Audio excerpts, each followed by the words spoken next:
श्रावण महिन्यात ही चमत्कारिक झाडे तुमची इच्छा पूर्ण नक्कीच करू शकतात. होय, पैसा, आरोग्य, इच्छापूर्तीसाठी, दोष निवारणासाठी या 3 झाडांचं पूजन श्रावणात आवर्जून करावं असं सांगितलं जातं. कारण श्रावण महिना म्हणजे भगवान शिव, माता पार्वती आणि भगवान श्रीहरी विष्णू यांच्या उपासनेचा सर्वात पवित्र काळ मानला जातो. या महिन्यात फक्त 3 पवित्र झाडांची सेवा आणि पूजा केली तर तुम्हाला धनप्राप्ती, उत्तम आरोग्य, मनोकामना पूर्ण होणं आणि अनेक दोषांपासून मुक्ती मिळणं यांसारख्या सर्व गोष्टी श्रावण महिन्यात घडू शकतात अशी धार्मिक मान्यता आहे. मग ही 3 झाडं कोणती आहे? तर पहिलं बेलाचं झाड, जे शिवकृपेचं प्रतीक आहे. श्रावण म्हटलं की सर्वप्रथम आठवतं ते बेलपत्र. धार्मिक मान्यतेनुसार भगवान शिवांना बेलपत्र अतिशय प्रिय आहे. असं मानलं जातं की बेलाच्या झाडामध्ये भगवान शंकरांचा आणि देवी लक्ष्मीचा वास असतो. आता याचं धार्मिक महत्त्व म्हणजे श्रावणी सोमवारी शिवलिंगावर बेलपत्र अर्पण करणं शुभ मानलं जातं. 3 पानांचं बेलपत्र हे ब्रह्मा, विष्णू आणि महेश यांचे प्रतीक मानले जाते. शिवपूजेत बेलपत्र अर्पण केल्यानं पापांचा क्षय होतो अशी ही श्रद्धा आहे.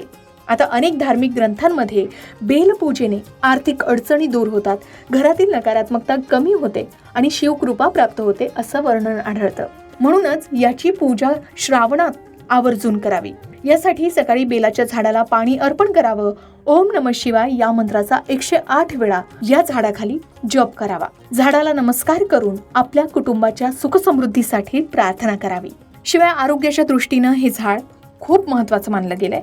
बेलाचं फळ आणि पानं हे आयुर्वेदातही महत्त्वाची मानली जातात. पचन संस्था मजबूत ठेवण्यासाठी बेलाचा उपयोग केला जातो. मग अशा प्रकारे आपण श्रावणात बेलाच्या झाडाची पूजा करून शिवकृपा प्राप्त करू शकता. दुसरं, तुळस. भारतीय संस्कृतीत तुळशीला देवीचं स्वरूप मानलं जातं. धार्मिक मान्यतेनुसार ज्या घरात तुळस असते तिथे भगवान श्रीहरी विष्णू आणि माता लक्ष्मीची विशेष कृपा राहते. तुळशीची दररोज पूजा करावी, पण श्रावण महिन्यात आवर्जून दररोज पूजा करावी. यामुळे घरात सकारात्मक ऊर्जा निर्माण होते अशी श्रद्धा आहे. श्रावण महिन्यात नेमकी पूजा कशी करावी? तर तुळशीला पाणी अर्पण करावं आणि दररोज दीप लावावा. यामुळे पुण्य प्राप्त होतं. शिवाय अनेक कुटुंबामध्ये तुळशी समोर संध्याकाळी तुपाचा दिवा लावण्याची परंपरा आहे. त्यामुळे लक्ष्मीचं आगमन होतं अशी ही लोकमान्यता आहे. मग श्रावणातही आपण तुळशीचं पूजन आवर्जून करावं. रोज सकाळी स्वच्छ पाणी अर्पण करावं, संध्याकाळी तुपाचा दिवा लावावा आणि ओम नमो भगवते वासुदेवाय किंवा ओम तुलसे नमः या मंत्राचा आवर्जून 108 वेळा जप करावा. यामुळे लक्ष्मी कृपा नक्कीच प्राप्त होते असा विश्वास आहे.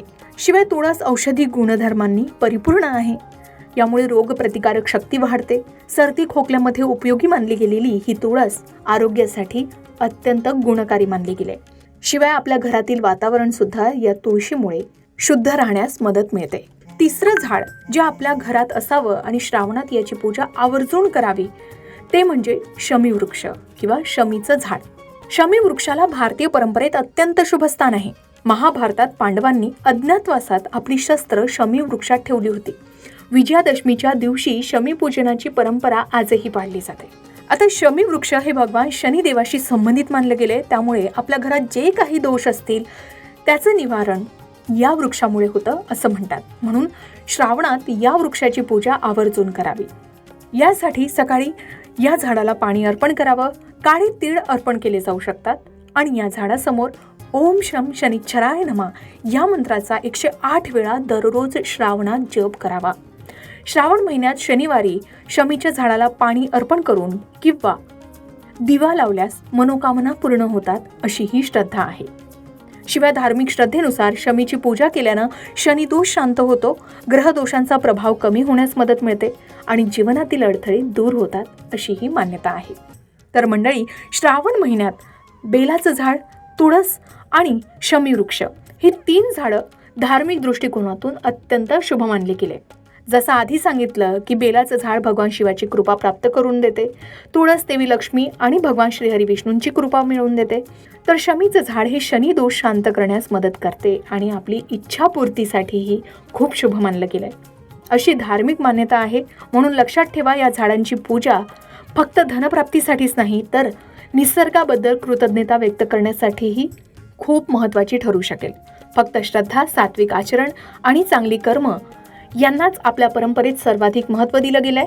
म्हणून आपली कर्म करत राहा आणि श्रावण महिन्यात या 3 झाडांची काळजीही नक्की घ्या.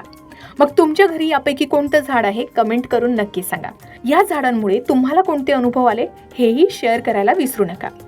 आता आपल्या घरामध्ये वास्तुशास्त्रानुसार कोणती झाडं फलदायी ठरतात आणि कोणत्या झाडामुळे आपल्याला लाभ मिळतो या संबंधित एक सविस्तर माहितीचा पॉडकास्ट तुम्हाला आमच्या चॅनलवर पाहायला मिळणार आहे. या संबंधित संपूर्ण माहितीचा पॉडकास्ट घेण्यात आलेला आहे, तो आमच्या चॅनलवर जाऊन नक्की पहा. अशाच प्रकारच्या माहितीपूर्ण व्हिडिओसाठी लोकमत भक्ती चॅनलला नक्की सबस्क्राईब करा आणि बेल आयकॉनला क्लिक करा, म्हणजे आमच्या नवनवीन व्हिडिओचं नोटिफिकेशन तुम्हाला मिळत राहील. तसेच योग्य आध्यात्मिक मार्गदर्शनासाठी लोकमत भक्तीच्या फेसबुक पेज आणि इन्स्टा पेजला लाईक आणि फॉलो करायला विसरू नका.